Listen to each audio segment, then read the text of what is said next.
Self-care. Crazy buzzword, right? And yet, if you're like me, sometimes self-care slips, right? Self-care slips. It's like, I know I'm supposed to do it. It's supposed to be good for me. It's going to make me feel better, blah, blah, blah, blah, blah, blah. And then there's all these things that just don't happen, right? So why does self-care slip? I've got 5 reasons why self-care can slip and why you start running on an empty cup. Number 1, you're trying to do self-care activities that aren't really your idea, they were someone else's. So, what do I mean by that? Like, we're just really easily influenced, right? We're easily influenced creatures, especially if an idea is backed up by science, um, success stories, and even a sense of moral responsibility.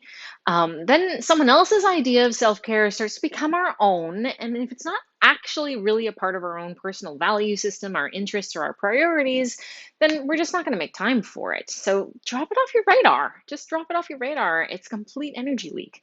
An example of this, just to give you an idea, meditation. There's a lot of talk about meditation, how great it is.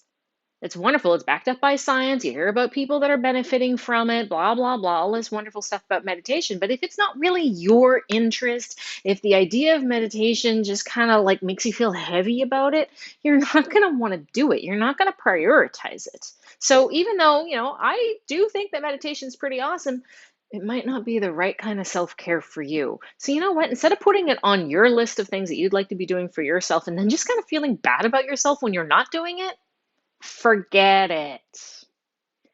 Number 2, trying to do too much. Even if all the things that we're trying to do are the right things for us, we really feel good about all of those different things and we genuinely want to do them, we just can't do it all the time. Right? So when we try to do it, we probably don't do very much at all. And we just need to simplify to amplify, honestly. Pick a short list of self care activities and then focus your energy. So you might also just need to expand your timeline as to when these things happen. Maybe you don't do all the stuff every day. Maybe you do a couple of things on the short list daily and other things you try to do weekly and other things you try to do monthly or even annually. But if you're trying to do too much and you're overwhelmed by it, you might find yourself not doing any of it at all. Number 3, excuses, excuses, excuses. We've all got them. We've all got them. But those excuses may be sabotaging your intentions to take better care of yourself on the regular. So just get really honest with yourself. What are your excuses? A really common one is, I don't have enough, whether it's time or money or energy. That's a good excuse. I don't have enough time, money, or energy. Maybe it's that I can't do it. Is that a good excuse for you? Or that you don't know how, or you're not sure where to start? Once you identify what your excuse is, you can work towards changing it and just eradicating that completely. You take back your power by being honest with yourself that you're making excuses. So, you know what? The excuse that you don't know how is BS because Google has the answer to everything. Not making self-care a non-negotiable. That's number 4. So there are some things within our self-care that we're not even thinking about as self-care. There are some things that we do every day that are completely non-negotiable. Okay? I'm thinking brush your teeth, right? Brushing your teeth, okay? Or maybe getting yourself a cup of coffee. Right?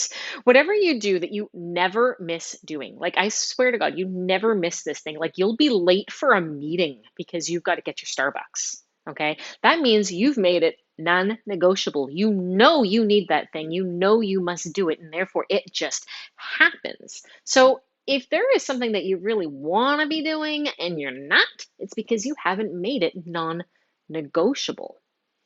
Right? So you need to make it a non-negotiable thing. You need to just work it into your day that it just happens without you even really thinking about it. 5, not scheduling it. So some things are so scheduled that we don't even have to write them down. So like, I don't have to write down on my to-do list every day to brush my teeth or to get myself a cup of coffee, right? Yet there are just some things that we do need to write down. We do need to put it on the list so that it stays on our radar, so that it can continue to be a non-negotiable for ourselves because we put it down. We scheduled it and we made it part of what had to happen today. One example I'll have here is, let's say that you want to get regular massages. Okay, if you don't already have a massage on your calendar coming up, go book one now. Go book one now. Put it in your calendar. Book it. It doesn't have to be tomorrow, but you know that you need them regularly. Book it for next week. Book it for next month, even. And then when you are at that appointment, book your next one. And that way it never gets overlooked. It's always on the schedule, it's there, ready to happen. So, self care is often an overwhelming thing. That's why we've got these 5 reasons why that it slips. And hopefully, this has been helpful for you.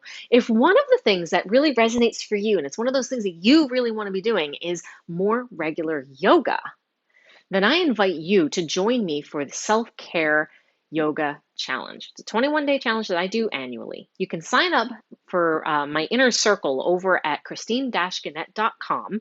And there you'll be sure to receive, first of all, every week I send out inspiring, uplifting, and even actionable messages right to your inbox every Thursday. And then in part of that, you'll also get updates as to when that next free 21-day self-care yoga challenge begins.